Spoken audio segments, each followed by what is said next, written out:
If you're just starting out, buying an expensive table saw might not be in the cards. But that's okay. You can still dive in with a basic, affordable circular saw. Remember, in woodworking, it's not the tool that defines you, it's the skills you develop using it. Cutting wood is the most fundamental part of the process, and I'm here to show you a simple and effective way to break down stock so you can get right to making things. Today we're going to build this circular saw jig that will allow you to cut perfect 90-degree cuts. I'll be using a circular saw and a hand drill to build it, along with some simple materials you can buy at any home improvement store. Let's get started. To make this, you only need two materials, hardboard and a piece of stock that's about 31 inches long. I think that this is 30.5 inches, but this should be fine. But I'm going to finish mine using a piece of Uni-strut. I really like the way that the saw slides against the metal. It really doesn't matter that much otherwise. The most important part of your hardboard is that you're going to have one factory edge that you can count on. This is my factory edge here. I've gone ahead and marked over 12 inches on both the top and the bottom, and I'll add my line. With my line drawn, I'll add some riser blocks so that I don't cut into my tabletop. I'll take my circular saw and I want to extend this all the way out so that I can place this on the top like this. Now I'm going to unlock the base again and drop my blade so that it's just touching the top of the hardboard.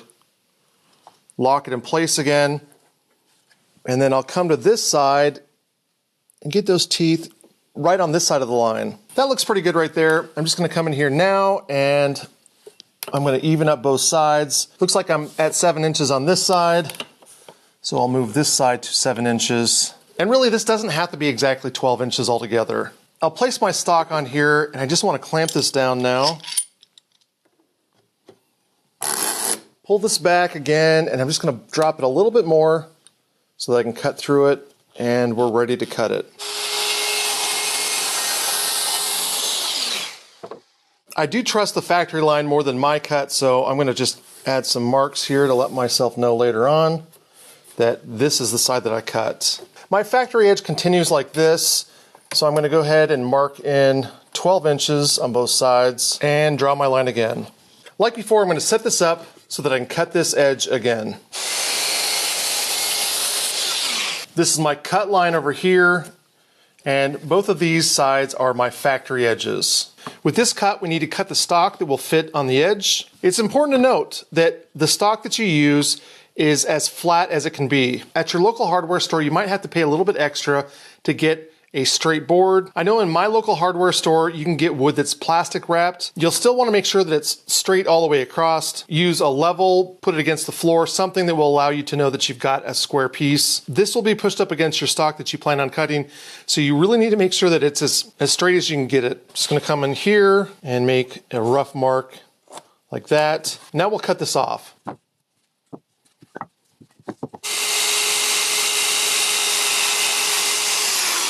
I've got my stock here. I'm going to line my factory edge with it. And before I do any drilling, I'm going to clamp it down so it can't move. I'll be using number 6 by 3/4 inch screws. So I've got a 3/32 inch bit here. And as you can see, I've taped that off as my depth gauge. Before I screw these in, I'll go ahead and countersink them a little bit. If I come in here and check again, oh, that's beautiful. I'm all flush on all my sides, so we're doing good so far. Now my other piece is going to fit on the top like this, and this is what the saw is going to run up against. I want to make sure that it overlaps on both sides just by a little bit, and this is probably pretty good. If you wanted to, you could make this a little bit longer. You could also make this a little bit shorter, but at 12 inches, this is going to probably do all the stock that I ever use. Just like before, I'll add a clamp, tighten that down really good.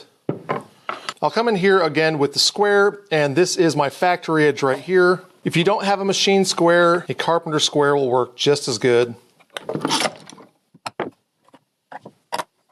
Once you're sure that this is as squared up as you can make it, and I think I'm looking pretty good here, now it's time to flip this over and to add our screws on the bottom. I'll be using the same screws so I can use my old setup here. The other side isn't as important to add a countersink, but this side we really need to have countersinks. I'll go ahead and check this again. That looks pretty square. One thing I didn't mention is that you can go to your factory sides, and this corner here is my factory sides, and line up a ruler on the edge and check to make sure that you are running true through the center.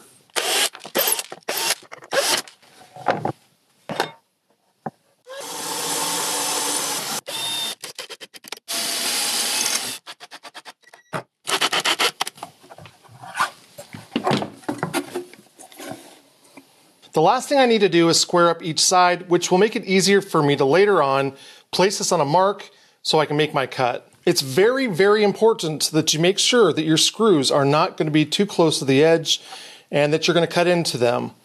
My blade just barely misses it by just about maybe a quarter of an inch on both sides. I'm not worried about it, but if you are, you can take the screw out, make your cut, and then add your screw later on, or put another screw hole next to that if you are going too far over. What I like about this is that I'm able to add my clamps down below. I'll put another clamp on this side, being very careful that I'm not going to be too close to that edge. Now that both clamps are on, I know I'm going to get a good cut. I'll flip this over and I'll do the same thing on the other side. With this first example, let's say I want to true the edge of a board up. As you can see, I put my risers in here. I'll take my jig, set it on the edge like this, and as you can see, I've got a clamp on this end. And as long as I've got this clamp down on this side, I can pull on it just a little bit to hold this up against my board.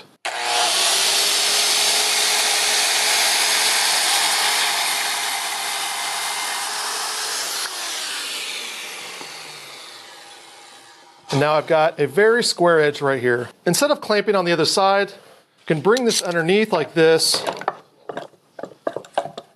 and clamp this to our hook on the end.